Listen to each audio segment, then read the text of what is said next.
नमस्कार, आपके साथ मैं हूं मीनाक्षी खंडवाल। सवाल पब्लिक का शो पर आपका स्वागत है और इस शो पर आपको अपने सवाल पूछने की आजादी है। तरीका बेहद आसान है, जिसे आप अपनी स्क्रीन पर साइड विंडो में देखेंगे। ट्विटर, फेसबुक, व्हाट्सएप, यूट्यूब, आपके पास इन सभी गेटवेज के जरिए हमसे सवाल पूछने का मौका है। सवाल आप पूछेंगे इस मुद्दे पर जिस पर आज की चर्चा होगी, जवाब मैं लूंगी आपके लिए। तो आज आपको बता दें, वो मुद्दा जो लगातार सुर्खियों में छाया रहा प्रधानमंत्री के बयान के बाद, चर्चा की शुरुआत उसी पर होगी, क्योंकि मानव अधिकार को लेकर एक नई बहस की शुरुआत हुई। सेलेक्टिव मानव अधिकार, सेलेक्टिव मुद्दों पर बोलना, सेलेक्टिव मुद्दों को पकड़ना और सेलेक्टिव मुद्दों को छोड़ देना। तो इसी को लेकर प्रधानमंत्री ने आज एक बयान दिया, एक कार्यक्रम में वो बोल रहे थे और उसके बाद इस पर सियासी भूचाल आ गया। सवाल यहां पर यह है कि जिस पार्टी की जिस राज्य में सरकार होती है, वहां पर कोई भी ऐसा मुद्दा जब खड़ा होता है तो आपको एक सिलेक्टिव चुप्पी दिखाई देती है, लेकिन विपक्ष उस मामले को पकड़ लेता है। लेकिन फिर जहां पर उनकी सरकार होती है, वहां पर अप्रोच अलग दिखाई देता है। तो आज इसी के इर्द गिर्द सवाल पब्लिक का में हम मुद्दा उठाएंगे, आपसे सवाल पूछेंगे। लेकिन कुछ घटनाओं की तरफ अगर मैं आपका ध्यान दिलाऊं, तो पंजाब में अगर किसी को पीटा जाता है तो लोग चुप दिखाई देते हैं, लेकिन उत्तर प्रदेश में जो हुआ आपने देखा किस तरह से महाभारत वहां पर खड़ी हो गई।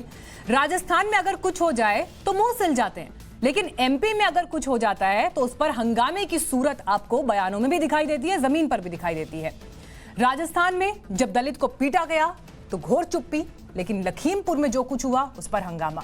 हम ये नहीं कह रहे कि लखीमपुर पर हंगामा ना हो, सवाल ना पूछे जाएं, लेकिन बात यहां पर बराबरी की है, बात यहां पर एक जैसे अप्रोच की है। क्योंकि अगर ऐसी परिस्थितियां कांग्रेस शासित राज्य में बनती हैं और अगर ऐसी परिस्थितियां बीजेपी शासित राज्यों में बनती हैं, तो फिर उस पर राजनीति अपने हित के हिसाब से जिस तरह से साधी जाती है, बजाय कि संविधान और न्याय के आधार पर। सवाल आज इसी पर है। तो सबसे पहले आपको हम सुनवाते हैं वो बयान प्रधानमंत्री का जो एनएचआरसी के कार्यक्रम में उन्होंने दिया, जिसके बाद इस पर सियासी शोर शुरू हो गया। मानव अधिकारों से जुड़ा एक और पक्ष है जिसकी चर्चा मैं आज करना चाहता हूं। हाल के वर्षों में मानव अधिकार की व्याख्या कुछ लोग अपने अपने तरीके से अपने अपने हितों को देखकर करने लगे हैं।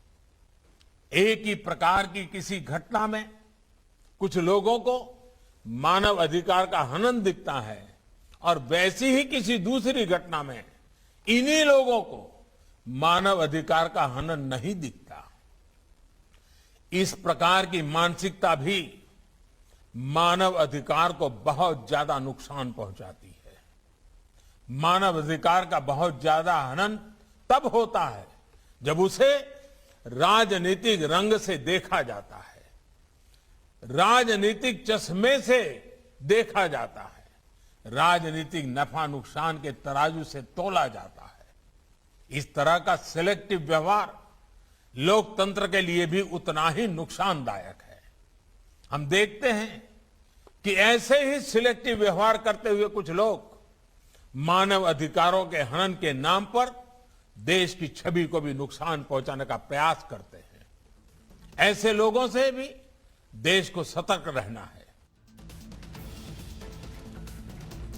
तो प्रधानमंत्री की इस टिप्पणी के बाद इस पर सियासी शोर है, लेकिन इसी पर आज हम सवाल पब्लिक का पूछेंगे। खास मेहमानों का पैनल इस वक्त हमारे साथ मौजूद है, लेकिन जो सवाल है जिसके इर्द गिर्द आज ये पूरी बातचीत होगी, वो भी आप इस वक्त स्क्रीन पर देख रहे हैं।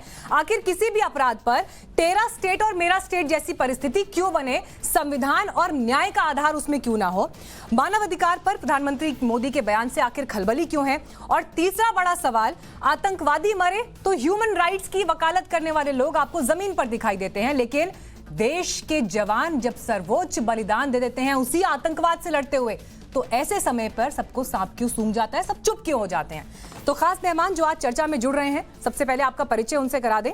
हमारे साथ गजेंद्र सिंह सांखला साहब जुड़ रहे हैं कांग्रेस पार्टी से, सुधींद्र भदौरिया जी आ गए हैं हमारे साथ बीएसपी से, आशुतोष वर्मा समाजवादी पार्टी से हमारे साथ मौजूद हैं, और कुछ ही देर में बीजेपी से सुधांशु त्रिवेदी जी भी हमारे साथ जुड़ने वाले हैं।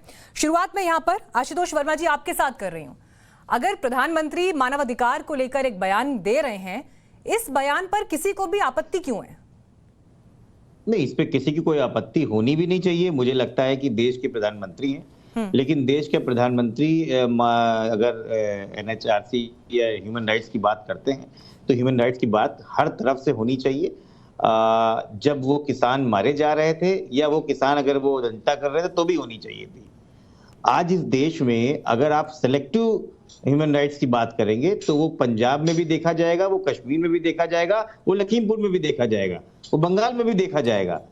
तो बात करने का समय और वो बहुत ध्यान रखना चाहिए। ये देश के प्रधानमंत्री हैं, किसी एक पार्टी के प्रधानमंत्री नहीं है।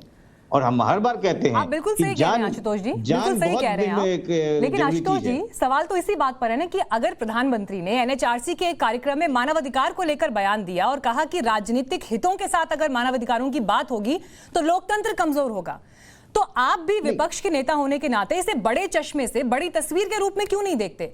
आपने भी तो जब टिप्पणी की तो टिप्पणी करते ही लखीमपुर का जिक्र कर दिया। क्यों नहीं करेंगे? क्या लखीमपुर क्या इस देश का भाग नहीं है? हम तो तब भी टिप्पणी कर रहे थे जब एनएचआरसी जो है वो उत्तर प्रदेश सरकार को फेक काउंटर्स में नंबर 1 घोषित कर रही थी, जब कस्टोडियल डेट में नंबर 1 बोल रही थी, तब प्रधानमंत्री क्यों नहीं बोल रहे थे? क्या उस समय वो देश के प्रधानमंत्री नहीं थे? प्रधानमंत्री तब भी थे और प्रधानमंत्री अब भी हैं। अगर भारतीय जनता पार्टी शासित राज्यों में अंदर उनको ये मानव अधिकार चीज नहीं दिखती है, और आज जब इतनी बड़ी देश की घटना हो गई है, लोग बता रहे हैं कि आज राजस्थान में भी हो रहा है और पंजाब में भी हो रहा है, मैं कह रहा हूं कहीं भी हो रहा हो, वो इस देश में हो रहा है कि नहीं हो रहा है? और अगर इस देश में हो रहा है तो उसकी आवाज उठाई जाएगी। ये बात दीगर है कि एक भारतीय जनता पार्टी के प्रवक्ता सुबह बैठ के इतने बड़े किसान आंदोलन के खिलाफ वो राज्यों की बात करना शुरू करते हैं जिससे बात को डाइल्यूट कर दे। यहां राजनीति होती है और उसी दिन प्रधानमंत्री जाके बोलते हैं पूरे देश के पटल पे कि सिलेक्टिव मानवाधिकार। आपके लिए सिलेक्टिव मानवाधिकार कैसे हो गया? वो 4 किसान भी आपके आदमी थे, वो राजस्थान में मरने वाला दलित भी आपका था, वो पंजाब में आपका था। चलिए हमारे साथ सुधांशु जी भी आ जाएं तो मैं आपके सवाल का जवाब उनसे जरूर दूंगी, लेकिन पहले सुधींद्र भदौरिया जी, आप भी क्या इस बात से इत्तेफाक रखते हैं? क्योंकि मैं तो बड़ी पिक्चर की बात कर रही हूं, मैं तो मानव अधिकारों की जब बात कर रही हूं तो मैं ये पूछ रही हूं कि क्यों आप सिर्फ लखीमपुर की घटना तक उसको आज की तारीख में सीमित कर रहे हैं? और यही हमारी डिबेट का आज का केंद्र बिंदु भी है। मानव अधिकारों की बात हो रही है तो पैन इंडिया क्यों नहीं देखा जा रहा है उसे?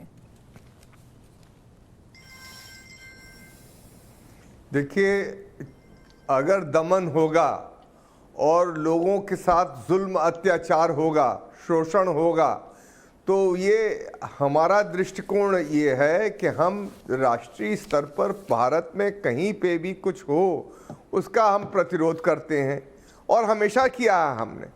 नई बात नहीं है। जब हमने बसपा बनी तो मान्यवर काशीराम जी ने पूरे देश के अंदर साइकिल यात्राएं की और लोगों में जागृति पैदा की जुल्म और अन्याय के खिलाफ। इसी प्रकार उससे पहले परम पूज्य बाबा साहब ने भी यही किया।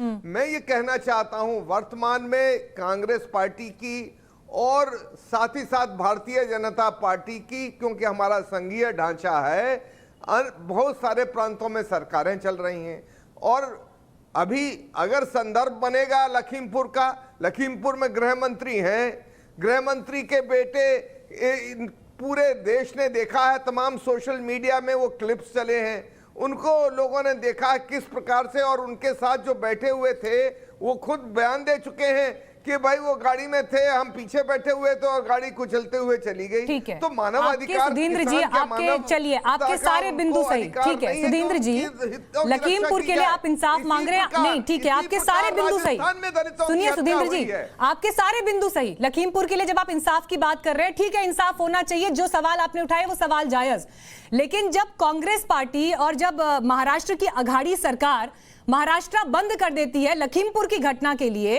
क्या यह जायज है? और क्या ऐसे में जब मानव अधिकारों की बात होती है तो बंद की वजह से जिन लोगों को फाइनेंशियल नुकसान होता है, जिनकी जिंदगी रुक जाती है, जिनकी रोजी रोटी बंद हो जाती है, उन पर आप लोग मुखर क्यों नहीं होते हैं?